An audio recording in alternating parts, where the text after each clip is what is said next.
Hello student, आज हम alcohol का लेक्चर 2 ले रहे हैं, जिसमें बेसिकली हम अल्कोहल की फ़िज़िकल प्रॉपर्टीज़ की स्टडी करेंगे। अल्कोहल की फ़िज़िकल प्रॉपर्टी में जो सबसे इम्पॉर्टेंट है वो H बॉन्डिंग और अल्कोहल की एसिडिटी है। एसिडिटी के various order, effect of substituent of on acidity, हम इन सब की स्टडी इस लेक्चर में करेंगे। तो अब हम स्टार्ट करते हैं अल्कोहल की फ़िज़िकल प्रॉपर्टीज़। अल्कोहल की फ़िज़िकल प्रॉपर्टीज़ स्टार्ट करने से पहले मैं ये बताना चाहूँगी कि अल्कोहल और फिनॉल, अगर अल्कोहल OH ग्रुप किसी एलिफेटिक सब्स्टिट्यूएंट से जुड़ा है और अगर OH ग्रुप किसी एरोमेटिक सब्स्टिट्यूएंट से जुड़ा है तो उनकी फ़िज़िकल प्रॉपर्टीज़ में काफ़ी फ़र्क आ जाता है। तो ये ध्यान रखिए कि हम यहाँ पर एलिफेटिक अल्कोहल की बात करेंगे। फिनॉल, जो कि एक एरोमेटिक अल्कोहल कहा जा सकता है, वो इस यूनिट के दूसरे पार्ट में हम उसकी स्टडी करेंगे। तो अब हम स्टार्ट करते हैं अल्कोहल की फ़िज़िकल प्रॉपर्टीज़। सबसे पहले हम देखते हैं फ़िज़िकल स्टेट्स ऑफ अल्कोहल। अगर अल्कोहल एलिफेटिक है या लोअर एरोमेटिक अल्कोहल्स है, वो रूम टेम्परेचर पर लिक्विड पाए जाते हैं। मतलब कि अगर एलिफेटिक अल्कोहल है तो जैसे कि ethyl alcohol, methyl alcohol, propyl alcohol, isopropyl alcohol, ये सभी अल्कोहल रूम टेम्परेचर पे क्या होते हैं? लिक्विड होते हैं। हाईली ब्रांच्ड अल्कोहल और अल्कोहल विद 12 और more carbon atoms are solids. तो आपको आई बात समझ में? अगर अल्कोहल बहुत ही ज़्यादा ब्रांच्ड है, एलिफेटिक है लेकिन बहुत ज़्यादा ब्रांच्ड है, या फिर है ना C12 से हायर कार्बन एटम वाला अल्कोहल है, एलिफेटिक अल्कोहल, वो भी सॉलिड होगा। तो आपको समझ में आया, वे एलिफेटिक अल्कोहल जो कि जिसमें कार्बन 12 से कम कार्बन पाए जाते हैं या वो ज़्यादा ब्रांच नहीं है, वो तो होते हैं लिक्विड। और C कार्बन से ज़्यादा कार्बन वाले अल्कोहल या हाईली ब्रांच्ड अल्कोहल होते हैं सॉलिड एट रूम टेम्परेचर। अब हम अल्कोहल की जो दूसरी काफ़ी इम्पॉर्टेंट फिजिकल प्रॉपर्टी है, हम उसकी बात करते हैं, पोलैरिटी। जैसा कि आप जानते हैं, एल्केन जो होता है वो नॉन पोलर कंपाउंड होता है, क्योंकि कार्बन हाइड्रोजन का बॉन्ड जो होता है वो उतना पोलर होता नहीं है। उनकी इलेक्ट्रोनेगेटिविटी लगभग एक दूसरे के बराबर होती है, इतना चार्ज डेवलप नहीं हो पाता। On the other hand alcohols are polar compounds, ठीक है। वो हम इस पोलैरिटी की वजह से उनका बॉन्ड जो होता है वो पोलर हो जाता है और एक अल्कोहल मॉलिक्यूल किसकी तरह बिहेव करने लगता है? डायपोल की तरह बिहेव करने लगता है। इसी वजह से अल्कोहल इंटरेक्ट विद देमसेल्फ, मतलब एक अल्कोहल दूसरे अल्कोहल से भी इंटरेक्ट कर सकता है या फिर with the other polar compounds by dipole dipole interaction. Dipole होता क्या है आप इसे समझिए। जैसे मैं ये बना रही हूँ, एक एल्किल एलाइड बना रही हूँ। अब इसमें ये जो बॉन्ड होता है वो पोलर होता है। क्यों? क्योंकि जो इसकी इलेक्ट्रोनेगेटिविटी है हेलोजन की, वो काफी ज्यादा होती है, तो इस पे पार्शियल आ गया नेगेटिव चार्ज, जबकि R है उस पे आ गया पार्शियल पॉजिटिव चार्ज। तो एक एंड क्या हो गया? पार्शियल पॉजिटिव, एक एंड क्या हो गया? Partial negative. इस तरह एक मॉलिक्यूल में जो एटम्स है उनकी इलेक्ट्रोनेगेटिविटी में डिफरेंस के कारण जो बॉन्ड है वो पोलर हो जाता है और पार्शियल पॉजिटिव एंड और पार्शियल नेगेटिव एंड बन जाता है। तो इस मॉलिक्यूल को हम कहेंगे डायपोल। आपको पहली बात तो समझ में आई कि डायपोल क्या होता है। तो डायपोल में एक पॉजिटिव एंड होता है और एक नेगेटिव एंड होता है। इसी तरह अल्कोहल में भी डायपोल बन जाता है। आप इस अल्कोहल के मॉलिक्यूल को देखें, ये किसका एग्जाम्पल है? Methyl alcohol. आप इसको देखें तो ये क्या है? Methyl alcohol. मिथाइल अल्कोहल में ऑक्सीजन की इलेक्ट्रोनेगेटिविटी काफी ज्यादा होती है, तो ये हाइड्रोजन वाले जो बॉन्ड पेयर है इनके बीच के, उसको अपनी तरफ खींच लेगा, तो ऑक्सीजन पे क्या है? पार्शियल नेगेटिव चार्ज डेवलप हो जाता है और हाइड्रोजन पे पार्शियल पॉजिटिव चार्ज। इसी तरह कार्बन ऑक्सीजन में भी ऑक्सीजन की नेगेटिविटी ज्यादा है, इस वजह से कार्बन पर पार्शियल पॉजिटिव चार्ज डेवलप हो गया। तो ये मॉलिक्यूल, ये अल्कोहल का मॉलिक्यूल किसकी तरह काम करने लग गया, डायपोल की तरह काम करने लग गया। ठीक है, अब इस डायपोल का ये क्या है, एक पॉजिटिव एंड है। ठीक है, अब ये दूसरा अल्कोहल है, इसका डायपोल का ये क्या है, नेगेटिव एंड है। तो एक डायपोल और दूसरे डायपोल के पॉजिटिव और नेगेटिव एंड के बीच में जो इंटरेक्शन हो रहा है उसे हम क्या बोलते हैं, डायपोल डायपोल इंटरेक्शन। ठीक है, आ गई बात समझ में, डायपोल डायपोल इंटरेक्शन क्या है। तो अल्कोहल का खुद के मॉलिक्यूल्स के साथ या अदर पोलर मॉलिक्यूल्स के साथ होने वाले इंटरेक्शन को हम कहते हैं डायपोल डायपोल इंटरेक्शन, जो कि होता है attraction between positive end of one dipole and the negative and of the another dipole. तो आपको समझ में आया कि अल्कोहल पोलर कंपाउंड्स है, वो डायपोल की तरह बिहेव करते हैं और डायपोल डायपोल इंटरेक्शन शो करते हैं। अब हम अल्कोहल की काफ़ी इम्पॉर्टेंट प्रॉपर्टी एच बॉन्डिंग के बारे में बात करते हैं। ठीक है, इसको समझने के लिए आप देखिए कि ये एक आपका एक मॉलिक्यूल है अल्कोहल का, इसका H है ना, और दूसरा कोई भी मॉलिक्यूल है जिसमें हाईली इलेक्ट्रोनेगेटिविटी वाला एटम जुड़ा हुआ है, जैसे मान लो HF। अगर इसके हाइड्रोजन और दूसरे मॉलिक्यूल के हाईली इलेक्ट्रोनेगेटिव वाले एटम, जो कि फ्लोरीन हो सकता है, ऑक्सीजन हो सकता है या नाइट्रोजन हो सकता है, उनके बीच में जो इंटरेक्शन होगा उसे एच बॉन्डिंग कहा जाता है।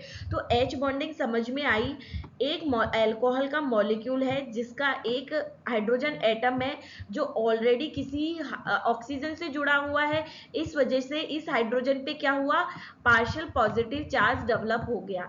तो इस पार्शियल पॉजिटिव वाले हाइड्रोजन और दूसरे मॉलिक्यूल के हाईली इलेक्ट्रोनेगेटिव वाले एटम, जो कि फ्लोरीन, ऑक्सीजन, नाइट्रोजन कुछ भी हो सकता है, उसके बीच में जो अगर कोई इंटरेक्शन हो रहा है उसे हाइड्रोजन बॉन्डिंग कहा जाता है।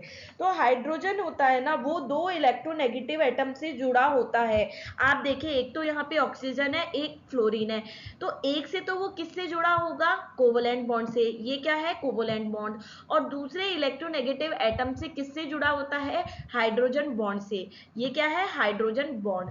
तो हाइड्रोजन बॉन्ड में क्या होता है, दो मॉलिक्यूल्स के बीच बनने वाला हाइड्रोजन बॉन्ड होता है, उसमें हाइड्रोजन होता है, वो दो इलेक्ट्रोनेगेटिव एटम के बीच में ब्रिज का काम करता है।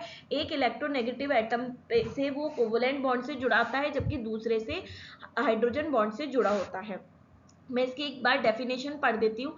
Hydrogen bonding when the positive end of the one dipole which is H, आया समझ में, ये positive end bonded to FON, यहाँ पे क्या हो सकता है, FON कुछ भी हो सकता है, and the another and is FON, इन दोनों के बीच में जो भी बॉन्ड बनेगा उसे हाइड्रोजन बॉन्ड कहा जाता है। The strength of hydrogen bonding in water is approximately 21 kilo joule per mole. तो हाइड्रोजन बॉन्ड की जो स्ट्रेंथ होती है वो काफ़ी वीक होती है, क्योंकि ये सिंपल डायपोल डायपोल इंटरेक्शन है, कोई प्रॉपर बॉन्ड नहीं है। तो अगर हम कोवलेंट बॉन्ड, आयनिक बॉन्ड की बात करें तो उनके कंपैरिजन में हाइड्रोजन बॉन्ड काफ़ी वीक होता है। Hydrogen bonds are considerably weaker than covalent bond. आई बात समझ में, क्यों, क्योंकि ये कोई बॉन्ड नहीं है, ये कोई प्रॉपर बॉन्ड नहीं है, ये सिर्फ एक अट्रैक्शन फोर्स है जो हाईली इलेक्ट्रोनेगेटिव एटम और वेरी लेस इलेक्ट्रोनेगेटिव एटम के बीच में हो रहा है, इसीलिए ये कोवलेंट बॉन्ड की तुलना में काफ़ी वीक होता है। आइए आपको समझ में, अगर आपसे पूछे हाइड्रोजन बॉन्ड की स्ट्रेंथ, तो आपको कोवलेंट बॉन्ड, आयनिक बॉन्ड, इन सब बॉन्ड से सबसे वीक में हाइड्रोजन बॉन्ड को रखना है। लेकिन इतना वीक होते हुए भी जो फिजिकल प्रॉपर्टीज है उस पर हाइड्रोजन बॉन्ड का काफ़ी इफेक्ट पड़ता है। इसकी हम आगे अध्ययन करेंगे कि किस तरह से हाइड्रोजन बॉन्ड है वो फिजिकल प्रॉपर्टीज को प्रभावित करता है। तो आपको ये पॉइंट सारे समझ में आए कि किस तरह से हाइड्रोजन बॉन्ड बना, उसकी स्ट्रेंथ क्या होती है और उसका फिजिकल प्रॉपर्टीज पर इफेक्ट पड़ता है। अब हम बात करते हैं बॉइलिंग पॉइंट एंड सॉल्युबिलिटी की।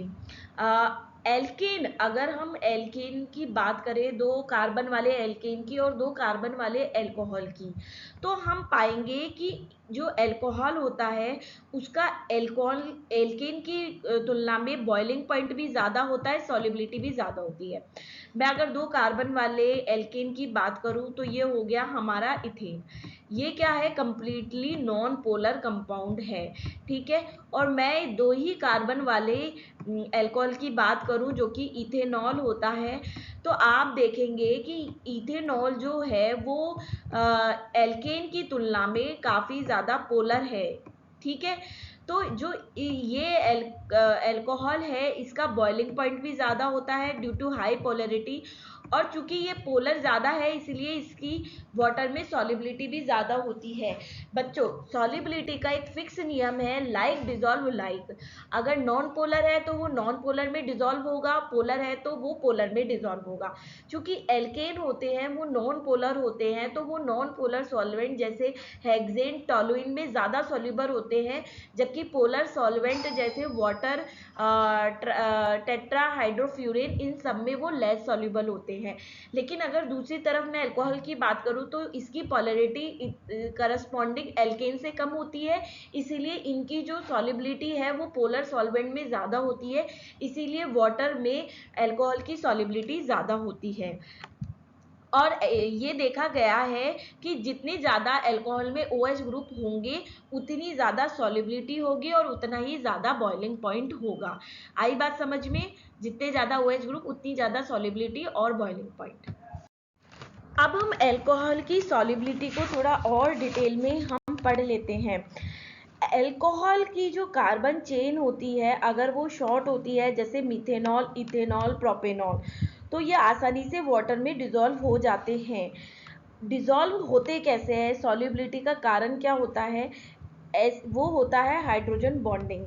जैसे जो अल्कोहल होता है उसको वाटर में डिज़ोल्व किया जाता है, तो अल्कोहल के OH और वाटर मॉलिक्यूल के OH के बीच में हाइड्रोजन बॉन्डिंग बनती है और उसकी वजह से अल्कोहल पानी में डिज़ोल्व हो जाता है।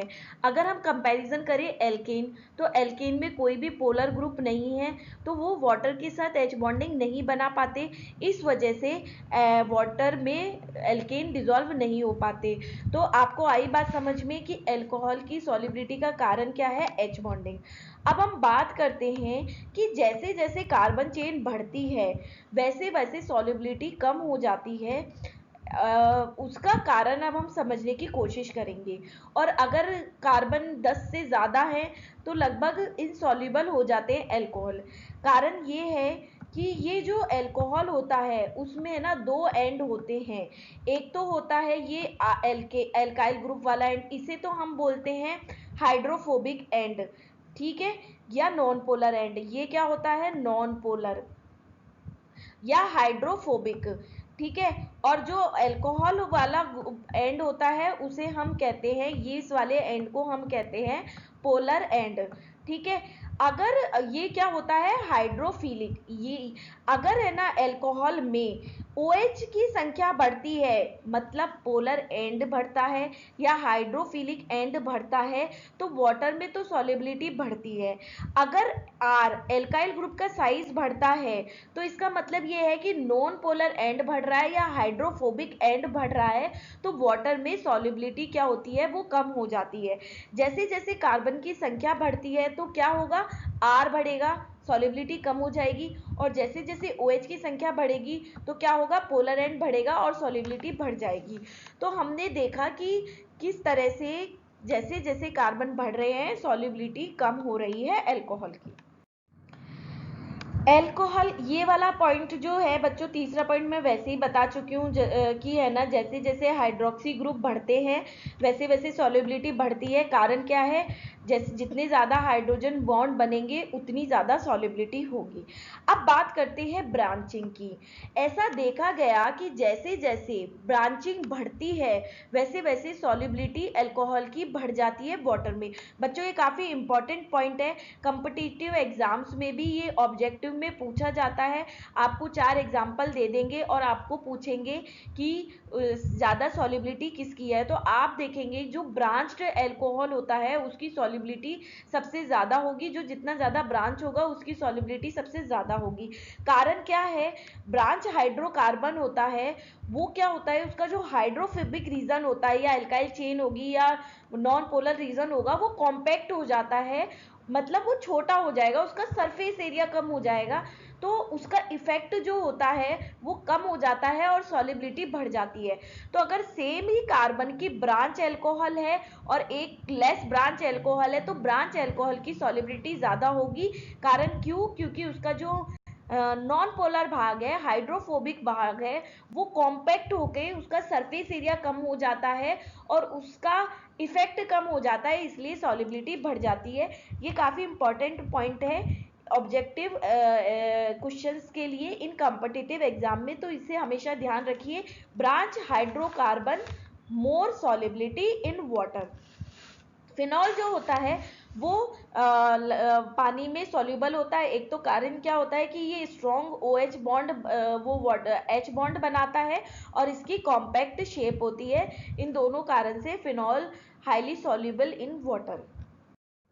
बच्चों अब हम अल्कोहल के बॉइलिंग पॉइंट की बात करते हैं। तो हम देखते हैं the boiling points of alcohol are higher than those of alkanes and chloro alkanes of similar relative molecular mass. अगर मैं एल्केन और क्लोरो एल्केन से कंपैरिजन करूँ तो अल्कोहल का जो बॉइलिंग पॉइंट होता है वो ज़्यादा होता है। जैसे ये इथेनॉल है, ये प्रोपेन है, ये मिथाइल क्लोरोमिथेन है। तो इथेनॉल का बॉइलिंग पॉइंट होता है 78 डिग्री, जबकि प्रोपेन का -42 डिग्री सेंटीग्रेड और क्लोरोमिथेन का -24 डिग्री सेंटीग्रेड। तो देखो बच्चों, इथेनॉल का बॉइलिंग पॉइंट है वो इसके दोनों कंपाउंड्स के कंपैरिजन में काफ़ी ज़्यादा होता है। तो आई बात समझ में कि अगर हम संगत एल्केन और क्लोरो एल्केन्स की बात करें तो अल्कोहल का बॉइलिंग पॉइंट ज़्यादा होता है। इसका भी जो रीज़न होता है वो होता है H बॉन्डिंग। ऐसा इसीलिए होता है कि इथेनॉल में दो अल्कोहल मॉलिक्यूल मतलब आपस में क्या बन रहा है, H बॉन्डिंग बन रहा है। ठीक है, ये बन रहा है H बॉन्डिंग दो इथेनॉल मॉलिक्यूल में। अब H बॉन्डिंग के कारण क्या होता है, बॉइलिंग पॉइंट क्या होता है, कोई भी लिक्विड वो टेम्परेचर जिस पे लिक्विड उबलने लग जाए और उसका जो वेपर प्रेशर है वो एटमॉस्फेरिक प्रेशर के बराबर हो जाए। अगर मुझे इसको बॉयल करना है तो इस बॉन्ड को और तोड़ना होगा, तो इस वजह से मुझे ज़्यादा एनर्जी की ज़रूरत होगी, ज़्यादा टेम्परेचर की ज़रूरत होगी, बॉइलिंग पॉइंट ज़्यादा होगा। तो आई बात समझ में, अल्कोहल का बॉइलिंग पॉइंट ज़्यादा क्यों होता है, क्योंकि अल्कोहल में H बॉन्डिंग पाया जाता है दो अल्कोहल के मॉलिक्यूल्स के बीच में, जिसे इंटरमॉलिक्यूलर H बॉन्डिंग कहा जाता है।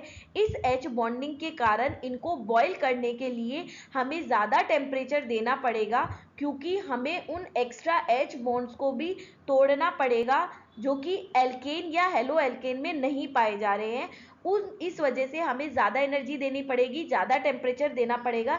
यही कारण है कि अल्कोहल का बॉइलिंग पॉइंट ज़्यादा होता है। आई बात समझ में, एक ही बात है हाइड्रोजन बॉन्डिंग के कारण।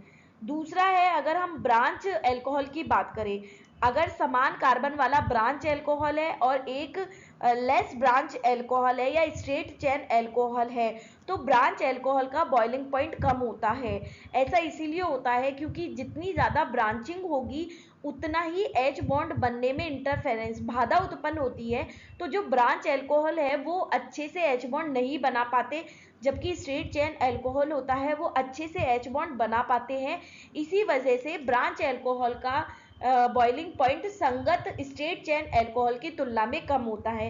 मैं यहाँ पे बताना चाहूँगी वापस कि सॉल्युबिलिटी क्या होती है, स्ट्रेट चेन अल्कोहल की तुलना में ब्रांच अल्कोहल की ज़्यादा होती है, लेकिन बॉइलिंग पॉइंट होता है वो कम होता है। दोनों का कारण ही H बॉन्डिंग होता है। इसका कारण, बॉइलिंग पॉइंट का कारण तो H बॉन्डिंग है, क्योंकि branch alcohol effective H bonding नहीं बना पाता है, जबकि जो स्ट्रेट चेन अल्कोहल है वो आसानी से H बॉन्डिंग में पार्टिसिपेट कर लेता है। तो आई बात समझ में कि ब्रांच अल्कोहल की बॉइलिंग पॉइंट कम होती है। ये और एक और कंपैरिजन है अल्कोहल का ईथर और एल्केन से। आप देखेंगे अल्कोहल में 78 डिग्री सेंटीग्रेड बॉइलिंग पॉइंट है, जबकि ईथर में -24 डिग्री सेंटीग्रेड और इथेन में -89 डिग्री सेंटीग्रेड। कारण यही है कि ना तो ईथर एच बॉन्ड बना पाता है, ना इथेन एच बॉन्ड बना पाता है, इथेनॉल एच बॉन्ड बना पाता है, इस वजह से इसका बॉइलिंग पॉइंट ज़्यादा होता है। अभी हमने जो कंसेप्ट पढ़ा बॉइलिंग पॉइंट का, उसको हम इन दो क्वेश्चंस पे अप्लाई करते हैं। इस क्वेश्चन में पूछा गया है कि which of the following compounds has highest boiling point. ये क्या है? अल्कोहल। इसको देखेंगे, ये भी अल्कोहल है, ये भी अल्कोहल है, ये है क्या? इस अल्कोहल जो डी वाला है उसमें 2 OH ग्रुप प्रेजेंट है, बाकी सब में एक एक OH ग्रुप प्रेजेंट है। तो जितना ज़्यादा OH ग्रुप होंगे, यहाँ पे कितना है? एक एक एक, और यहाँ पे कितना है? 2। जितने ज़्यादा OH ग्रुप होंगे, नंबर ऑफ H बॉन्डिंग उतने ही ज़्यादा बनेंगे पर मॉलिक्यूल्स, और बॉइलिंग पॉइंट उतना ही ज़्यादा होगा। हम पर मॉलिक्यूल H बॉन्डिंग की बात करें तो ये सबसे ज़्यादा H बॉन्ड बना सकता है, तो इसका बॉइलिंग पॉइंट सबसे ज़्यादा होगा। अब हम दूसरा क्वेश्चन देखते हैं, उसमें भी हमें पूछा गया है कि हाईएस्ट बॉइलिंग पॉइंट किस में होगा। आप देखिए, ये कंपाउंड है ईथर, इसे तो हम क्रॉस कर देते हैं, इसका तो सबसे कम होगा। इधर भी एक है, इधर एक है, और इधर 2 OH है, तो C जो है उसका भी बॉइलिंग पॉइंट सबसे ज़्यादा होगा। अब हम अल्कोहल की नेक्स्ट फिजिकल एक्टिविटी देखते हैं, एसिडिटी, जो कि काफ़ी इम्पॉर्टेंट है। अल्कोहल होता है वो वीकली एसिडिक होता है, काफ़ी कम एसिडिक होता है, और alcohol generally aliphatic alcohol blue litmus paper को रेड में भी कन्वर्ट नहीं कर पाते हैं। अल्कोहल को जब एक्वस सॉल्यूशन इसका बनाया जाता है तो अल्कोहल वाटर मॉलिक्यूल को H+ दे देता है, खुद एल्कोक्साइड आयन में कन्वर्ट हो जाता है, और वाटर मॉलिक्यूल H3O+ में कन्वर्ट हो जाता है। इसका Ka बहुत ही कम है, तो इससे पता चल रहा है कि अल्कोहल काफ़ी वीकली एसिडिक होता है। For example ethanol, water, ethoxide ion और H3O+ आयन। अगर मैं इसके एसिड डिसोसिएशन कांस्टेंट की अगर बात करूं Ka की, तो इस इक्विलिब्रियम के लिए हम Ka इस तरह से लिख सकते हैं, H3O+ RO- upon ROH। Pk क्या होता है? -log Ka। तो जितना कम Pk होगा अल्कोहल उतना ज़्यादा एसिडिक होगा, या मैं कहूँ जितना ज़्यादा Ka होगा अल्कोहल उतना ज़्यादा एसिडिक होगा। अब ये पीके के आधार पर हम देखते हैं कि कैसे जैसे जैसे पीके बढ़ रहा है एसिडिटी उतनी ही कम हो रही है। अगर मैं बात करूं हाइड्रोजन क्लोराइड से मैं 2 मिथाइल प्रोपेनॉल की तरफ चलूं, तो आप देख रहे हैं पीके की वैल्यू क्या हो रही है? बढ़ रही है। तो अगर मैं पूछूं कि इस टेबल में सबसे ज़्यादा एसिडिक कौन है और सबसे कम एसिडिक कौन है, तो आप आसानी से बता सकते हैं with the help of value of pK. इसकी पीके की वैल्यू सबसे कम है तो ये सबसे ज़्यादा एसिडिक होगा, और इसकी पीके की वैल्यू सबसे ज़्यादा है तो ये सबसे लीस्ट एसिडिक होगा। आप स्ट्रक्चर भी देख के बता सकते हैं कि ये सबसे ज़्यादा ब्रांच है, और इस वजह से इसमें हाइड्रोजन बॉन्डिंग बहुत ही कम होएगी, और ये सबसे वीक एसिड होगा। ये वाटर, मिथेनॉल, इथेनॉल और 2 प्रोपेनॉल की पीके वैल्यू दी रखी है। इन पीके वैल्यू के आधार पे आप बता सकते हैं कि कौन सबसे ज़्यादा एसिडिक है और कौन सबसे कम एसिडिक है। आप इन पीके वैल्यू के आधार पे देखेंगे कि वाटर, मिथेनॉल और इथेनॉल की पीके वैल्यू लगभग बराबर होती है, तो हम कह सकते हैं कि मिथेनॉल इथेनॉल की एसिडिटी होती है वो लगभग वाटर के बराबर होती है। अब बात करेंगे कि हमें ये कैसे पता चले कि कौन ज़्यादा एसिडिक है, कौन ज़्यादा बेसिक है, कौन ज़्यादा एसिडिक है। तो आप देखेंगे कि जब अल्कोहल का डिसोसिएशन होता है इस वाटर में, तो आपका मेनली बनता है अल्कोक्साइड आयन। अगर ये अल्कोक्साइड आयन स्टेबल होगा, जितना स्टेबल होगा उतना ही साम्य अग्र दिशा की तरफ जाएगा, और एसिडिटी उतनी ज़्यादा होगी। तो सबसे पहले हम देखेंगे एल्कोक्साइड की स्टेबिलिटी। एल्कोक्साइड की स्टेबिलिटी जितना ज़्यादा होगी, बनने वाले अल्कोहल से बनने वाले एल्कोक्साइड की स्टेबिलिटी जितनी ज़्यादा होगी, एसिडिटी उतनी ज़्यादा होगी। और इसका क्या इसकी स्टेबिलिटी हमें कैसे पता चलेगी? ऑक्सीजन पे क्या चार्ज है? Minus charge. अगर जितना ज़्यादा इससे प्लस आई ग्रुप जुड़ा होगा उतना ये लेस स्टेबल होगा, क्योंकि ऑलरेडी ऑक्सीजन पे नेगेटिव चार्ज है। अगर इससे प्लस आई ग्रुप जुड़ा होगा वो भी क्या देगा, इलेक्ट्रॉन को ऑक्सीजन की तरफ भेजेगा, तो वो इसे और ज़्यादा डीस्टेबलाइज कर देगा, अस्थायी कर देगा। तो ऑक्साइड से जितना ज़्यादा प्लस आई ग्रुप जुड़ा है वो उतना लेस स्टेबल होगा, एसिडिटी उतनी लेस स्टेबल होगी। जबकि जितना ज़्यादा माइनस आई ग्रुप जुड़ा है एसिडिटी उतनी ही ज़्यादा होगी।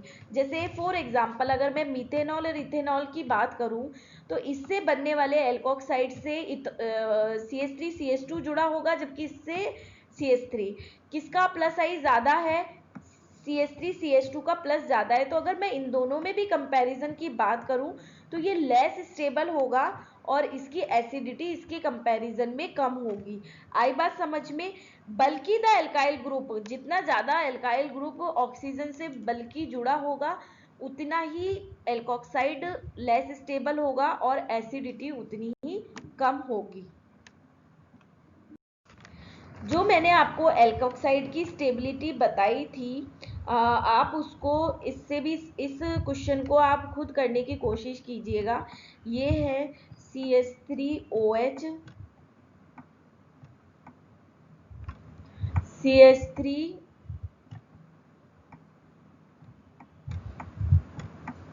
CH2OH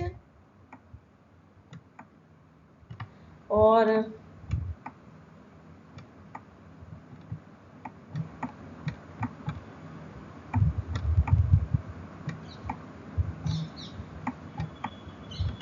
आइसोप्रोपाइल अल्कोहल और आपका लास्ट है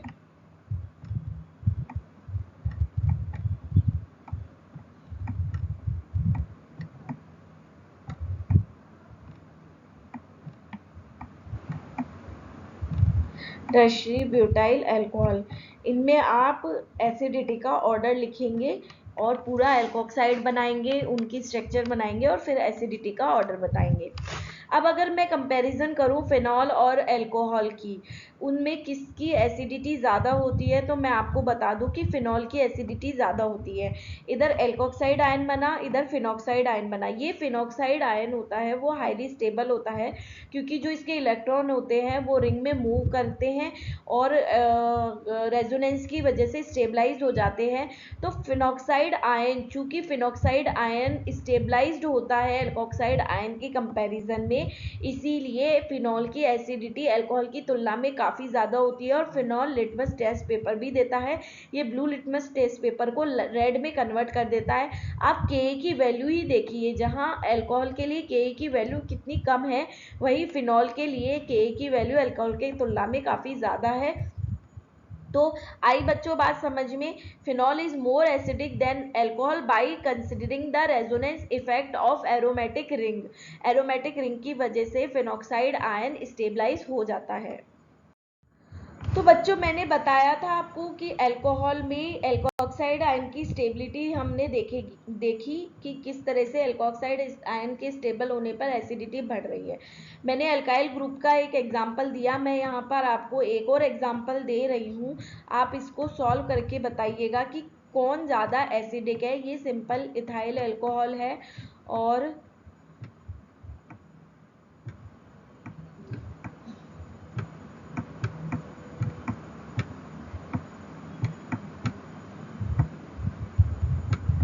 इन दोनों में से आप करके देखिएगा कि किसकी एसिडिटी ज़्यादा होगी। तो बच्चों हमने क्या डिस्कस की, अल्कोहल की फिजिकल प्रॉपर्टीज़, जिसमें हमने उसकी hydrogen bonding, acidity, boiling point, solubility, physical state की बात की। अब हम कुछ इम्पॉर्टेंट यूज़ ऑफ अल्कोहल देख लेते हैं।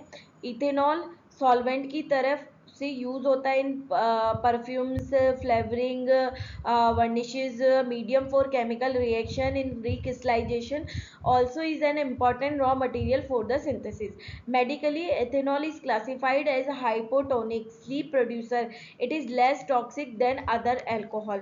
तो ये important use of alcohol हो गए। नेक्स्ट लेक्चर में हम method of formation of alcohol की बात करेंगे। तो आज के लेक्चर में हमने basically physical properties of alcohol का अध्ययन किया। Thank you so much. Thank you.